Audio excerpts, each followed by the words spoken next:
kita lanjut ke sedikit review tentang leaflet dan GeoJSON. Ada pertanyaan? Nggak ada.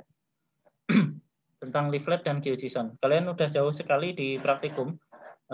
Kalian udah sampai bikin ke dashboard dan teorinya baru sampai sini. Nah, tetapi minggu depan saya kurang tahu apakah nanti dari praktikumnya menggunakan apa. Saya belum koordinasi lagi dengan masing-masing pengajar praktikum. Nanti saya coba tanya dulu. Kira-kira untuk praktikumnya minggu depan kita mulai teorinya minggu depan kita mulai masuk ke PHP. Ya, oke. Jadi ada dua peta seperti ini. Yang pertama adalah peta JPEG yang kita unggah di web. Misalnya saya punya blog, saya punya peta rupa bumi, saya scan, kemudian hasil scan-nya dalam format JPEG saya posting di IG atau di blog saya atau di Twitter atau di tempat yang lain. Nah, apakah ini disebut dengan nama web map?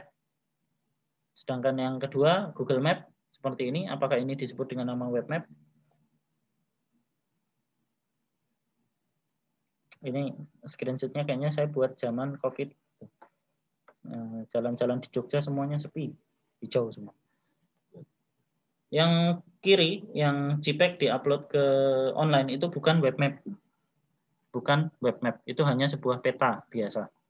Loh kan dia ada di internet, iya, tetapi dia tidak memiliki keistimewaan sebuah peta online. Apa itu? Interaktivitas. Kemudian akses, sharing ke semua orang. Kemudian dinamis, datanya dinamis. Contoh ini, jaringan jalan ini nanti kalau sore berubah lagi dia macet. Nah, itu datanya dinamis. Apakah di sini ada datanya dinamis? Misalnya yang warna merah jadi hijau? Belum tentu. Nggak bisa. Nggak bisa. Jadi, web map itu bukan hanya sekedar peta yang ada di online. Ini pengertian yang perlu kita luruskan. Jadi, banyak juga yang salah kaprah. Web map itu bukan sekedar peta yang aksesibel online, yang bisa diakses online. Tetapi peta yang ditenagai oleh kelebihan-kelebihan dari internet, web power map. Web map itu web power map, yaitu apa?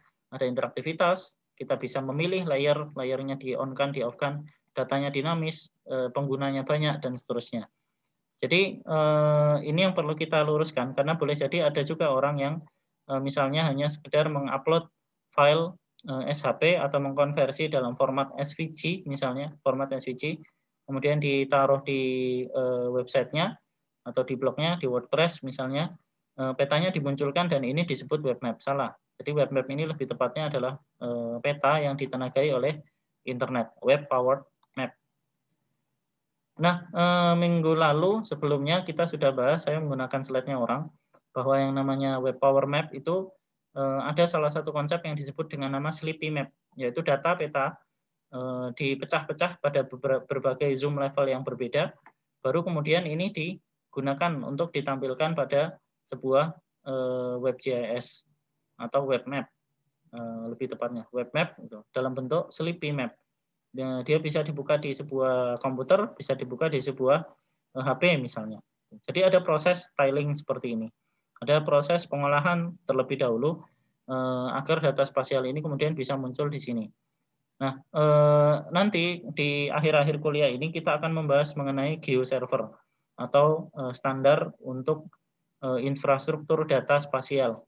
Nanti meskipun kalian di vokasi, tapi saya tetap akan ngasih materi ini tentang bagaimana data spasial itu nanti harus di-govern, harus diatur. Sehingga nanti kalau kalian masuk ke pemerintahan, kalian akan ketemu dengan hal-hal misalnya yang disebut dengan nama geoportal. Geoportal itu seperti apa? Nah, salah satunya adalah bagaimana data itu disajikan. Dari SHP kita konversi jadi apa, agar nanti muncul di internet dan bisa di-query. Ya, itu adalah standar nasional, internasional untuk penyajian data spasial. Nah, kita lihat yang namanya data peta itu ada data raster dan ada data vektor. Dari data raster dan data vektor itu kemudian di tiling dengan menggunakan tiling engine yang ada pada server. Kemudian ini ada di library untuk keperluan tampilan. Jadi tiling engine inilah yang memecah-mecah data raster dan vektor. Artinya data raster vektornya se-Indonesia misalnya. Kemudian dari basis data ini kemudian masuk ke tiling engine. Kalau diterjemahkan tekstual ini terjemahannya adalah mesin pembuat tegel lantai di kotak-kotak. Kemudian jadi zoom 0 sampai ke sekian. Level zoom 0 sampai ke sekian. Nah, ini dimasak oleh tiling engine. Ini yang memasak makanannya. Kemudian disajikan dan ditaruh di piring. Piringnya apa? JavaScript Webmap Library. Contohnya apa? Leaflet.js. Jadi kalian memanggil l.tileLayer dari Google, dari OSM, dari lain-lain. Ini adalah contoh Webmap Library. Oh, sebentar.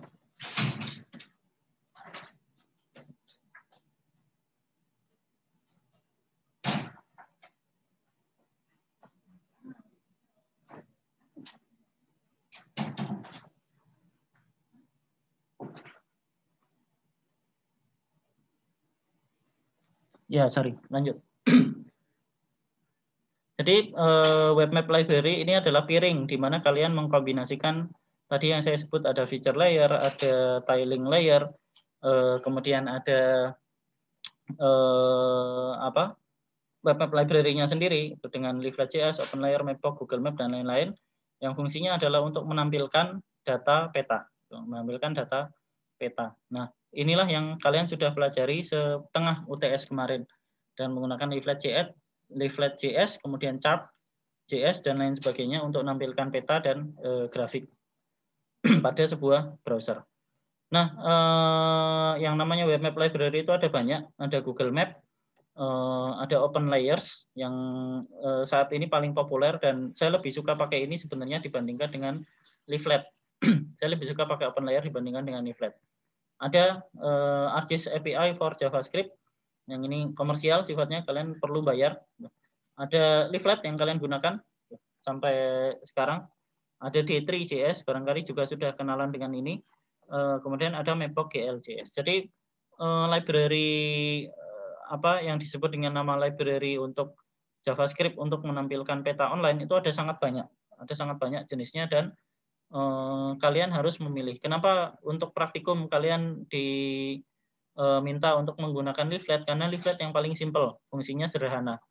Nanti ketika Leaflet ini diminta untuk menampilkan fungsi yang lebih kompleks, misalnya kalian kemarin di praktikum kalian manggil data dari GeoJSON. Nah, kalian harus pakai plugin, ya kan? Harus pakai plugin namanya Leaflet GeoJSON Ajax untuk memanggil file GeoJSON-nya. Nah, di OpenLayer itu tidak perlu, misalnya, atau di Google Map itu tidak perlu, atau ArcGIS API juga tidak perlu. Kenapa? Karena semuanya sudah memiliki fungsi itu internal. Gitu. Tapi Leaflet ini paling simple, paling sederhana, sehingga menu-menunya, opsinya itu paling kurang lengkap dibandingkan dengan yang lain dan harus dilengkapi dengan plugin.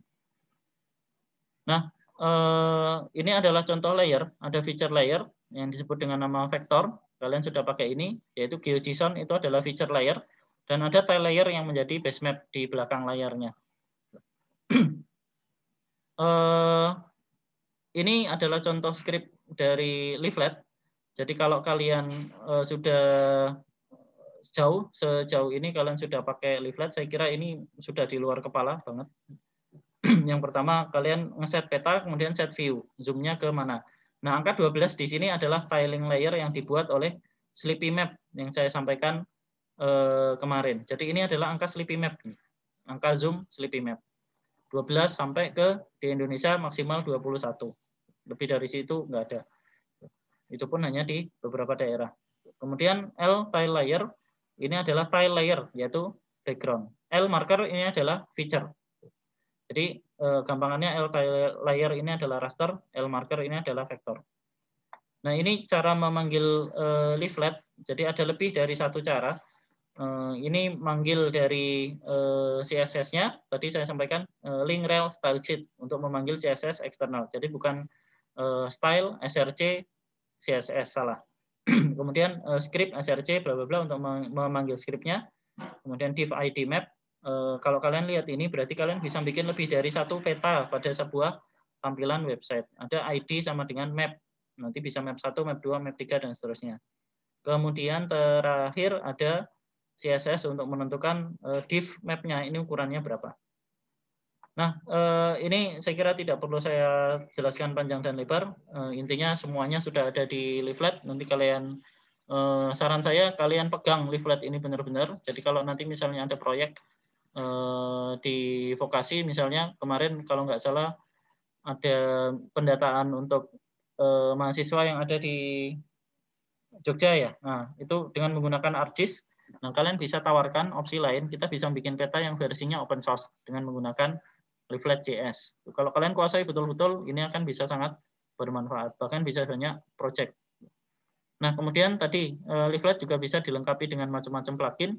Ada sangat banyak plugin, meskipun mau Leaflet.js dilengkapi dengan pluginnya pun, ini tetap kurang dari sisi fungsinya dibandingkan dengan OpenLayers. Sorry, kayaknya suara saya putus-putus, internetnya tidak stabil. Nah, tentang feature layer, kalian sudah belajar dengan menggunakan GeoJSON. Dengan menggunakan GeoJSON, ini adalah format GeoJSON, type feature, karena ini adalah feature layer, ya kan? Type-nya feature. Properties ini nanti menyimpan atribut. Jadi GeoJSON ini bisa menyimpan atribut. Kalau kalian punya atribut, misalnya kemarin menggunakan batas desa, nah maka properties di sini isinya adalah itu. Geometri, nah ini nanti menyimpan titik-titik koordinatnya. Tipenya poligon, koordinatnya ini. Nanti kalau kalian cek, sebuah poligon selalu titik awal dengan titik akhir berulang. Jadi titik awal, kemudian istilahnya vertex ke node, node, kemudian vertex 1, 2, 3, kembali lagi ke awal, karena poligon harus nutup, sehingga berbentuk sebuah poligon seperti ini. Nah, ini adalah GeoJSON. GeoJSON ini format yang cukup populer sekarang. Karena apa? Karena dia adalah format bawaan JavaScript. Jadi kalau kita lihat singkatannya, geospasial, geografis, JS, JavaScript, ON-nya adalah Object Notation. Jadi GeoJSON adalah format bawaan JavaScript. Berbeda dengan Ajax. Ajax itu menggunakan apa? XML. Asynchronous JavaScript and XML. Bukan jaringan kalian yang nggak bagus, jaringan saya. Saya lagi nggak di rumah soalnya. Format XML. Sehingga XML itu bukan format bawaannya JSON. Bacanya agak sedikit lebih lama. Nah, ini GeoJSON ini format yang disukai oleh developer karena gampang bikinnya. Nah, dengan menggunakan macam-macam teknologi tadi, kalian punya Leaflet, kalian punya GeoJSON, GeoJSON-nya misalnya batas desa seperti ini, kalian gunakan plugin Leaflet misalnya untuk zooming, untuk ngeprint peta dan lain sebagainya. Kemudian kalian punya Bootstrap untuk mengatur tampilannya, maka kalian sudah bisa bikin sebuah WebGIS sederhana yang cukup bagus. Nah, ini adalah kurang lebih alur yang harus kalian pelajari sampai sebelum UTS. Jadi sebelum UTS kalian mempelajari semuanya full tentang client side scripting. Bagaimana dari sebuah peta data spasial yang kalian punya itu ditampilkan di klien. Nah, kemarin sewaktu kuliah ada pertanyaan dari siapa? Saya lupa, Alfian ya. Bahwa yang namanya client side scripting itu ada keterbatasannya. Kalau saya mau menampilkan data se-Indonesia Raya misalnya, kemudian batas desa yang saya tampilkan ukurannya misalnya 5 giga. 5 giga GeoJSON misalnya se-Indonesia. Maka bayangkan kalau misalnya saya menggunakan file GeoJSON ini saya panggil ke Leaflet. Karena ketika kalian panggil, maka seluruh file ini harus di-download dulu untuk bisa ditampilkan di browser kalian. Nah, ini adalah salah satu hal yang menyebabkan kalian perlu mendesain istilahnya back-end. Back-end dari sebuah website ini. Back-end itu apa? Back-end itu yang mengatur basis data, mengatur sistem proyeksi dan lain sebagainya, mengatur traffic kalian, sehingga ketika kalian misalnya membuka hanya wilayah Jogja, maka cukup yang ditampilkan dan dipanggil dari basis data hanya file yang menampilkan daerah Jogja saja. Yang dari luar jangan ditampilkan karena nanti bikin berat. Nah, itu adalah yang akan kita bahas minggu depan tentang bagaimana menggunakan PHP. PHP itu singkatan dari PHP. Jadi PHP singkatannya adalah dirinya sendiri. PHP Hypertext Preprocessor. Ini yang bikin bingung, depannya dikasih apa, jadi diulang namanya. Nah, PHP ini berbeda dengan JavaScript. Kalau JavaScript jalannya di client, di browser, PHP jalannya di server. Jadi kalian harus punya server. Kalian memprogram dengan PHP, kemudian file SHP yang kalian punya dimasukkan ke basis data. Nah, PHP lah yang nanti akan memproses dari basis data dipanggil ke klien. Ini mudah-mudahan menjawab pertanyaan yang kemarin tentang bagaimana Kalau misalnya datanya dalam jumlah besar, apakah saya bisa menggunakan GeoJSON? Nah, saya kira itu untuk kuliah hari ini dan tadi pembahasan ujian. Jika ada pertanyaan, saya persilahkan.